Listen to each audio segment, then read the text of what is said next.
എൻ്റെ പൊന്നു ചേട്ടാ, എന്നെ വിട്.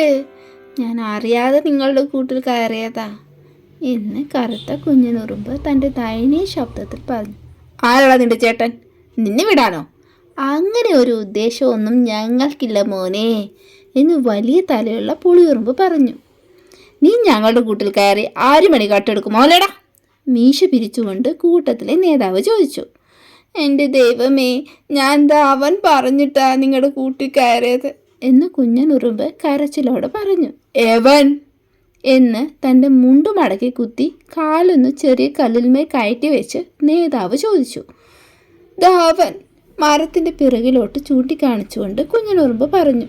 നീ ഒന്ന് പോയി നോക്ക്, എന്നിട്ട് അവരെ ഇങ്ങോട്ട് പിടിച്ചുകൊണ്ട് കൊണ്ടുവാ. നേതാവ് തൻ്റെ കൂട്ടത്തിലുള്ള തടിയിൽ നോക്കിക്കൊണ്ട് പറഞ്ഞു. ശരി, ഇപ്പൊ പിടിച്ചിട്ട് വരാം. തടിയനുറുമ്പ് ഉരുണ്ടുരുണ്ട് മരത്തിൻ്റെ പിൻവശത്തേക്ക് പോയി. നേതാവേ, ഇവിടെ ഓട്ടോ ഒരുതനമില്ല. തടിയൻ തൻ്റെ പരുപരുത്ത ശബ്ദത്തിൽ വിളിച്ചു പറഞ്ഞു.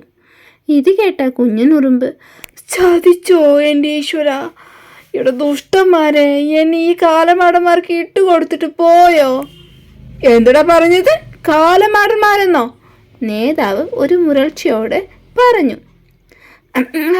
അത് പിന്നെ കാലമാട എന്നല്ല, നേതാവിന് നല്ല കലമാനിൻ്റെ മനസ്സാണെന്ന് പറഞ്ഞതാ.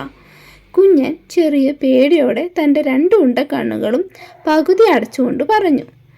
അങ്ങനെയെങ്കിൽ നിനക്ക് നല്ലത്, നേതാവ് പറഞ്ഞു.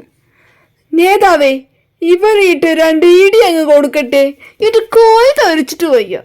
തടിയൻ ദേഷ്യത്തോടെ പറഞ്ഞു. കുഞ്ഞൻ പേടിയോടെ ചുറ്റും നോക്കി.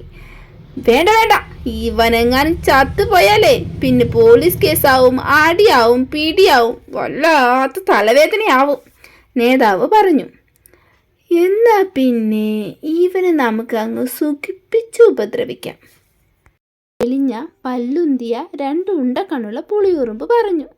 അതെങ്ങനെ? നേതാവ് ചോദിച്ചു. അതിനൊരു വഴിയുണ്ട്.